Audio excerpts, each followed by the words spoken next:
Moments ago, Israel launched Operation Rising Lion, a targeted military operation to roll back the Iranian threat to Israel's very survival. This operation will continue for as many days as it takes to remove this threat. For decades, the tyrants of Tehran have brazenly, openly called for Israel's destruction. They've backed up their genocidal rhetoric with a program to develop nuclear weapons. In recent years, Iran has produced enough highly enriched uranium for 9 atom bombs. 9. In recent months, Iran has taken steps that it has never taken before, steps to weaponize this enriched uranium.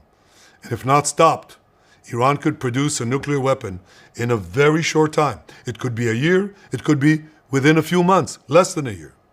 This is a clear and present danger to Israel's very survival. 80 years ago, the Jewish people were the victims of a Holocaust perpetrated by the Nazi regime. Today, the Jewish state refuses to be a victim of a nuclear Holocaust perpetrated by the Iranian regime. Now, as Prime Minister, I've made it clear time and again, Israel will never allow those who call for our annihilation to develop the means to achieve that goal. Tonight, Israel backs those words with action. We struck at the heart of Iran's nuclear enrichment program. We struck at the heart of Iran's nuclear weaponization program. We targeted Iran's main enrichment facility in Natanz. We targeted Iran's leading nuclear scientists working on the Iranian bomb. We also struck at the heart of Iran's ballistic missile program. Last year, Iran fired 300 ballistic missiles at Israel. Each of these missiles carries a ton of explosives and threatens the lives of hundreds of people. Soon, those missiles could carry a nuclear payload, threatening the lives not of hundreds, but of millions. Iran is gearing up to produce 10,000 of those ballistic missiles within 3 years. Now just imagine 10,000 tons of TNT landing on a country the size of New Jersey. This is an intolerable threat. It too must be stopped. Iran is now working on what it calls the new plan to destroy Israel. You see, the old plan failed. Iran and its proxies tried to encircle Israel with a ring of fire and to attack us with the horrible attack of October 7th. But the people of Israel, the soldiers of Israel, rose like lions to defend our country. We crushed Hamas, we devastated Hezbollah, we hit Iranian proxies in Syria and Yemen. And when Iran directly attacked us twice last year, we struck back inside Iran itself.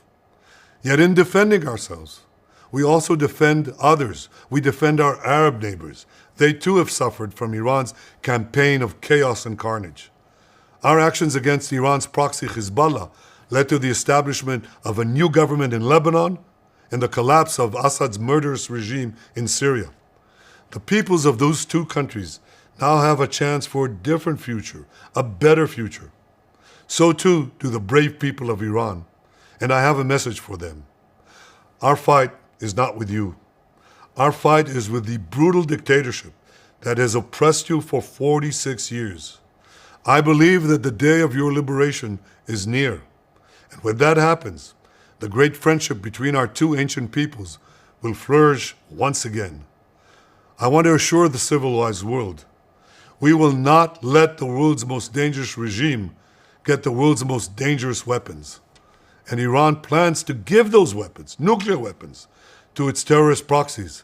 That would make the nightmare of nuclear terrorism all too real. The increasing range of Iran's ballistic missiles would bring that nuclear nightmare to the cities of Europe and eventually to America.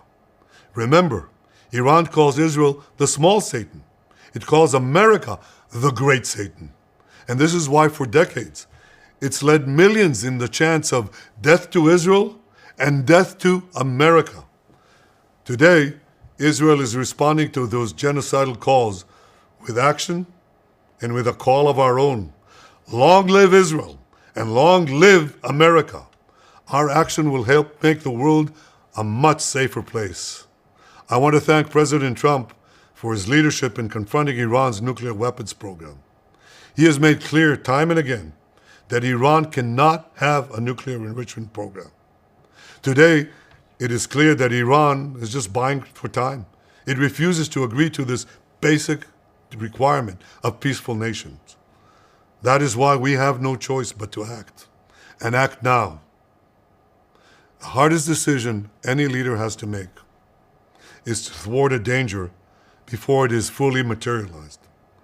Nearly a century ago, facing the Nazis, a generation of leaders failed to act in time.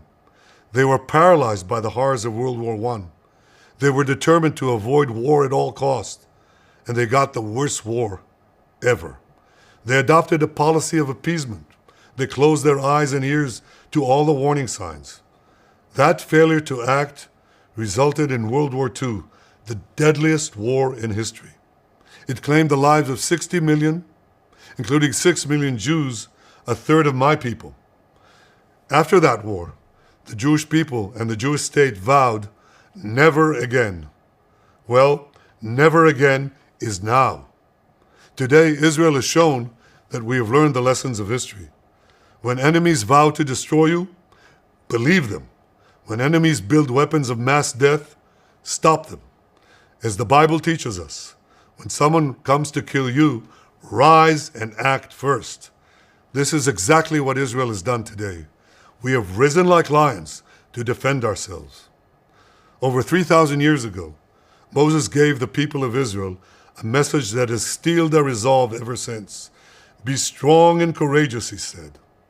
Today, our strong and courageous soldiers and people stand together to defend ourselves against those who seek our destruction. And by defending ourselves, we defend many others, and we roll back a murderous tyranny.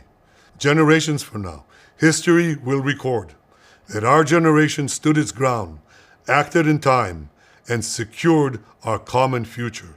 May God bless Israel. May God bless the forces of civilization everywhere.